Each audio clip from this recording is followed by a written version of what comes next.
Hi, my name's Rhys and this is my 38-foot steel boat called Zora. In this episode we're going to do something slightly different.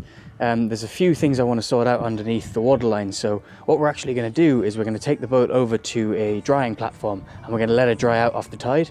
So we'll get a chance to see how the propeller's doing, we'll get a chance to see how the hull's doing, how the anti-fouling's doing. So we'll give the boat a clean underneath and yeah, we'll check things over just once.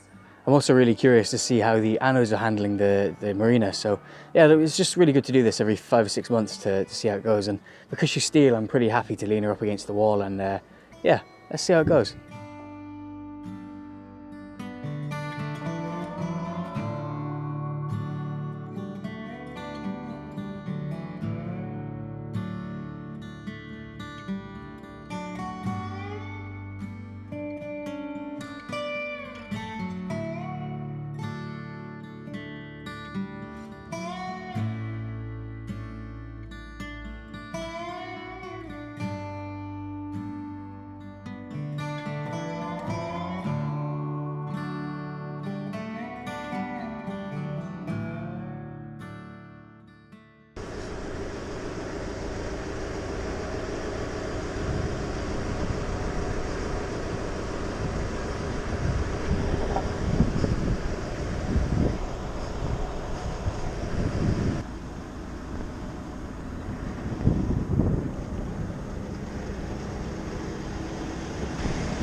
Does that sound?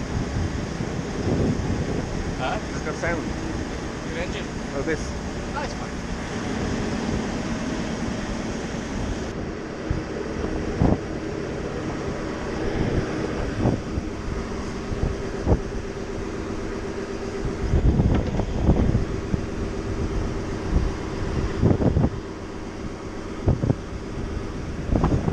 You did quite well. You were a bit of a grumpy head this morning, though. I wasn't. Oh, you were a little. I wasn't grumpy. It's I because had my skipper head on. It's a skipper head, but it's because of the time. Well, maybe I've got hungover head on. And everything seems like. I only rang you because I was like, I hope you. Oh no, we were up since 7:30. Well, Sven was up since 7:30. I got up like 2 minutes before you called.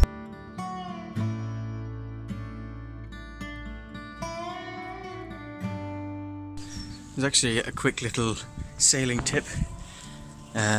Is if you want to need to adjust the line over time, a good idea is to run it back to one of your winches, and you can adjust it with really good control. So if I want to pull a bit more tension, which I will have to, I can just grind up the winch and it'll pull her in and out, and there's very little effort needed. You don't have to be straining your back or anything, so use your winches to move the boat around.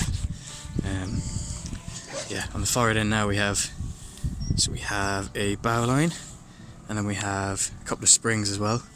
So there's a spring here, spring there, tyre, there's another tyre there as well, so that she'll lean up against that piling. Yeah, you can also see that we've got this winch here is controlling the amount of heel that's on. We don't want too much, so we don't want it to be way over, and we don't want it to obviously go the other way because she'll fall over and land on the ground over there somewhere. But yeah, this is exciting and scary at the same time.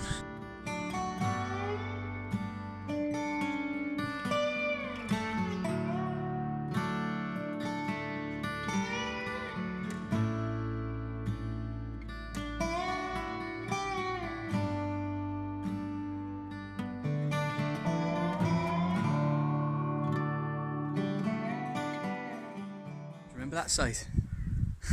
So we spent, what, 8 months looking at that little site there? Yeah, so that went really, really well. One of the main things that you have to make sure is that the boat's leaning in on the wall. So we spent at least 2 hours checking lines and letting them off a little bit by bit, because what you don't want it to do is come off the wall and then fall in at the very last minute. So she's sitting probably about 15-degree angle up against the wall. The tyres are holding her weight now. The tide has to go out a little bit more, and once that's gone out fully, then I'll jet wash the bottom. I'll fill those 2 holes, and then yeah, job done. So I'm really interested to see how the propeller has done as well, because remember we put lanolin grease on that. So let's see if my famous lanolin grease has lasted the test. So.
So there it is. I poked it through a good bit now. It's a good bit smaller than that, but basically I think what happened was the bilges were drilled out for draining them over time because the deck had no...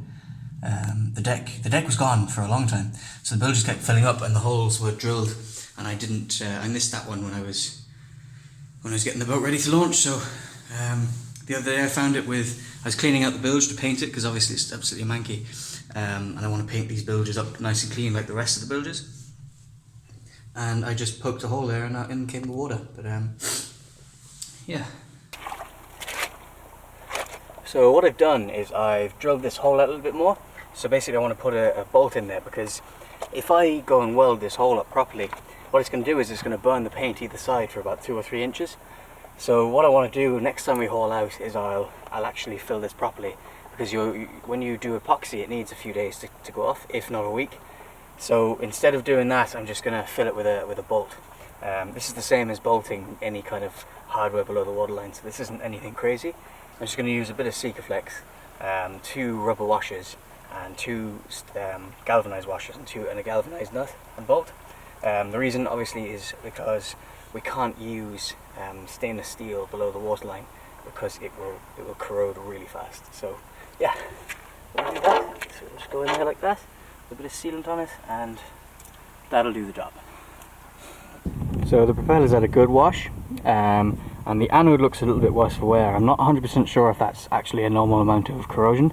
I'm actually going to take it off and replace it with a spare I have just in case, and then I'll send a picture of that down to the manufacturer and ask them if they think it's normal. The other anodes look pretty good. I've given them a clean. There was a little bit of corrosion on them that I've just blasted off, but yeah, actually, considering we only use lanolin as the anti-fouling here, it's looking pretty good. A few barnacles and stuff, but very few, maybe 2 or 3 to scrape off with a knife, and yeah, they're pretty good. This propeller is awesome. This is a used anode, and that's a new anode. So that's after 6 months on the marina.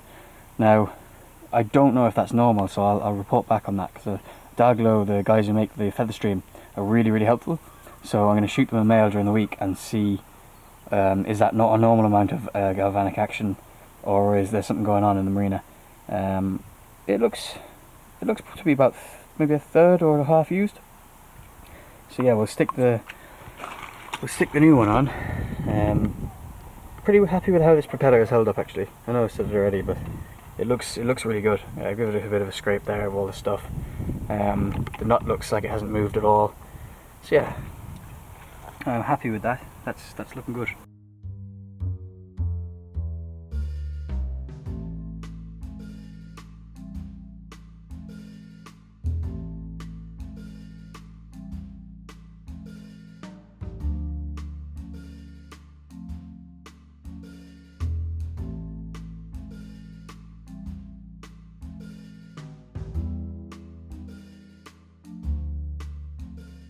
So yeah, that's that job done.